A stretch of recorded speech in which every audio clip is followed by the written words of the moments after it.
Isawa Mugisha meze neza hama je ndashima Imana uko biri kose, hama je ndi umurundi nkaba mvuka Muyinga, nkaba izina ryanje banyita Musaniwabo Aisha, nkaba nasafiriye itariki zibiri z'ukwa mbere muri 2025, niho nasafiriye ca ngenda ino Saudiya itariki zine z'ukwa mbere. Ikigo candungitse ni Al Almen gikorera mu Rubirizi aha bahingurira amazi yo muri Kandi. Je nkaba nasafiriye itariki zibiri z'ukwa mbere muri 2025 ica shika ino Saudiya itariki zine z'ukwa mbere muri 2025. Hama rero maze kugera ku kazi ndagwara banjana kwa muganga baca bashaka ngume nkora ngwaye, baca banjana kuri ofisi. Ngeze kuri ofisi jewe umubosi nta na kimwe umubosi ntiyigeze andihira ngo kimbure ngo andungike mu Burundi, oya, kandi na ofisi nta na kimwe yigeze ifasha, oyaye. Nagenda kwikora ku bandungitse ntaco bigeze bafasha, nta na kimwe bigeze bafasha n'ukuri, n'ubu nguma ndabatakira no kwitaba ntibigera bitaba amatelefoni.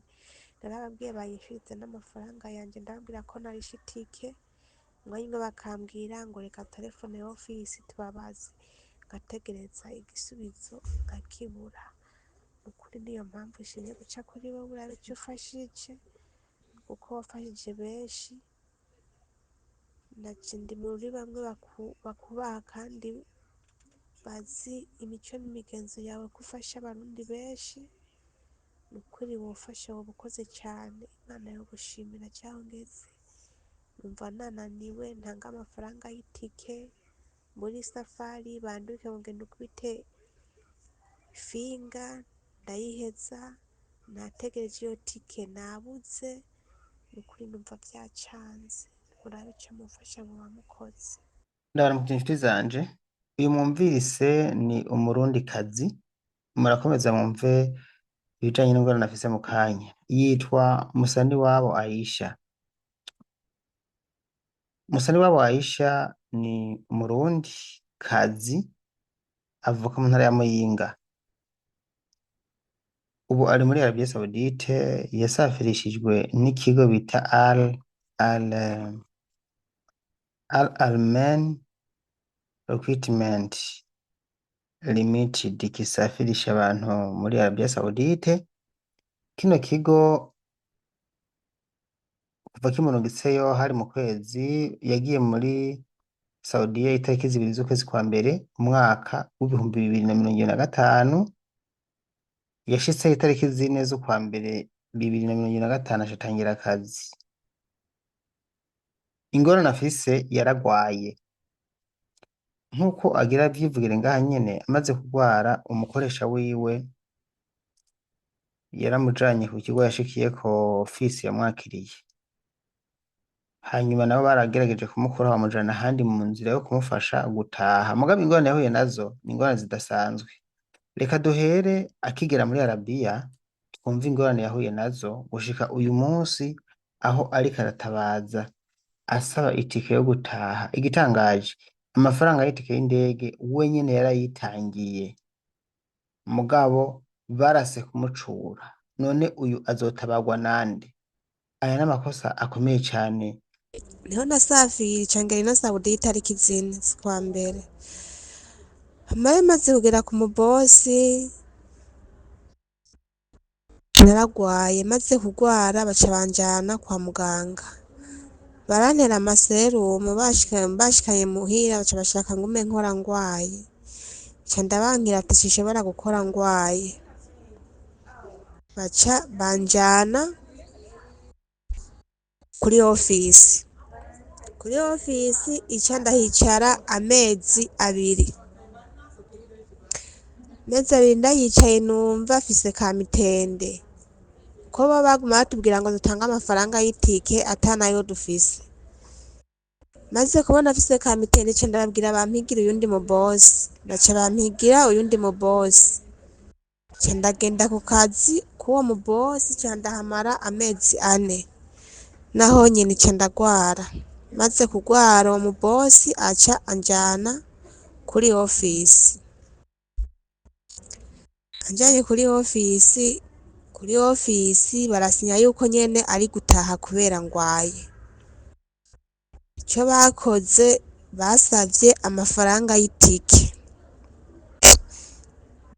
basaba 1700 c'amareyali, nca ndakibaha kuko numva meze nabi, numva menga notaha, ko navuga ati coshikana mu Burundi coba gikoze, maze kuyabaha baca banjana muri Jida kuri ambasa, maze kuja muri Jida ngo nkubite finga ntahe, finga iranka, baca subira kuri maktaba, maze gusubira kuri maktaba ndavumiriya, indwi irahera, indwi ya kabiri n'ubundi baca basubija muri Jida, n'ubundi ndakubita finga biranka, maze gukubita finga kabiri muri Jida biranka, kuri maktaba baca bavuga rero wewe reka dukurungike kuri ambasa y'Uburundi, ambasa y'Uburundi ibigukurikiranira ivyo gukubita finga, hama niwakubita finga uce uheze ugaruke muri Jida kuri airport,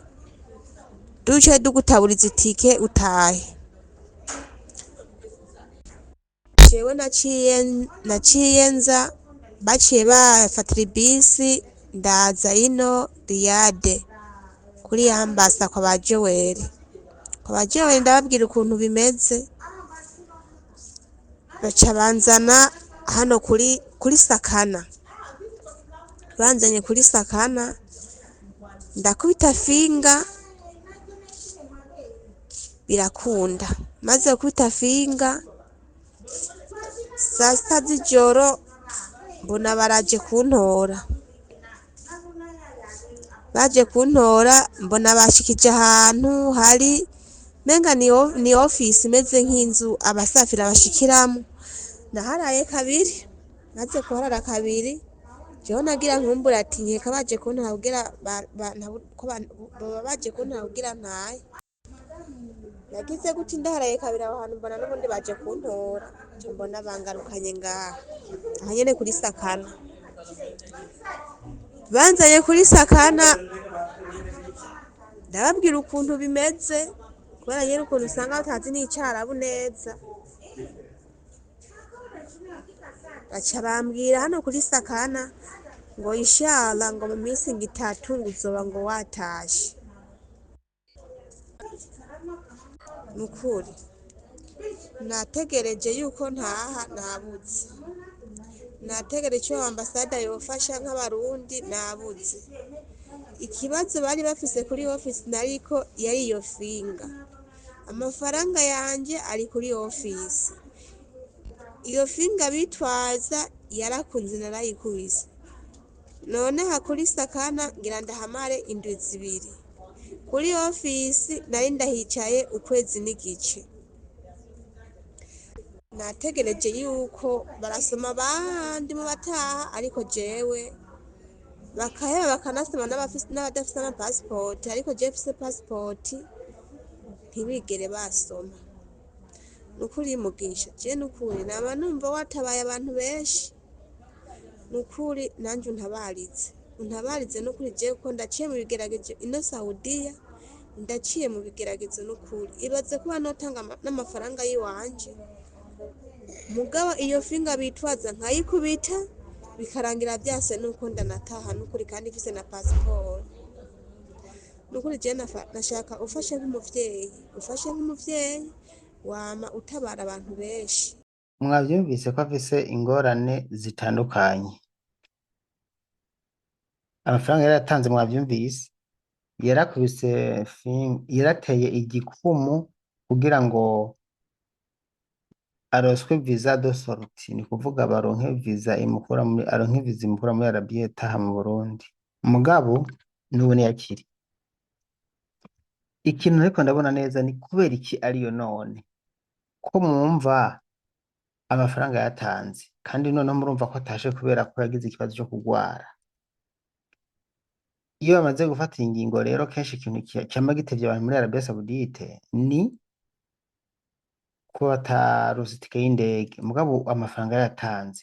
None ko yatanze amafaranga, ninde azomutabara? Ni ikigo camurungitse? Ni ambasade? Ni ofisi yashikiyeko? Ni umukoresha wiwe? nabarize mu isakano ndimwo byase ko ntaha kuri ofisi barandungice baca barinumira amafaranga yanje niyari kura nawuzi ico fata n'ico ndeka. Joel nawe kimenga ariko arafasha.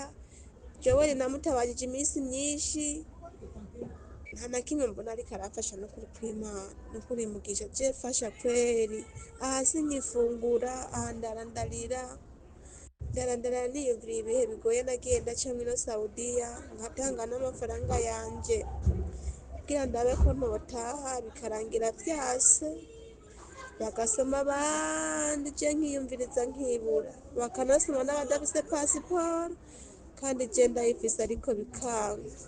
Kama mugisha reka ndakurungikire basi na pasiporo yanje.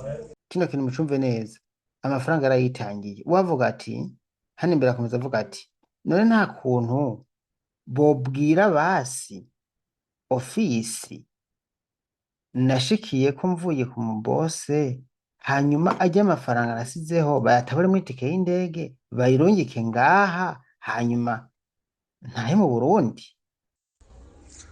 None mugisha nani aho kuri ofisi ntiwapfuma bantaburiza itike kweri y'ayo mafaranga yanje bagaca bayirungikira ababino aha ndi je n'ukuri nkataha kubera abarino barihirwa n'ababosi bo muri Kotra.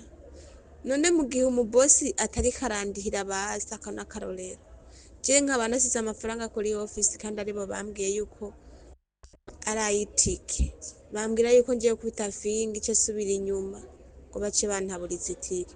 Abo vy'ukuri je ntibopfuma bandihira itike nk'ayo mafaranga yanje bakayirungika ino je n'ukuri kw'Imana nkataha.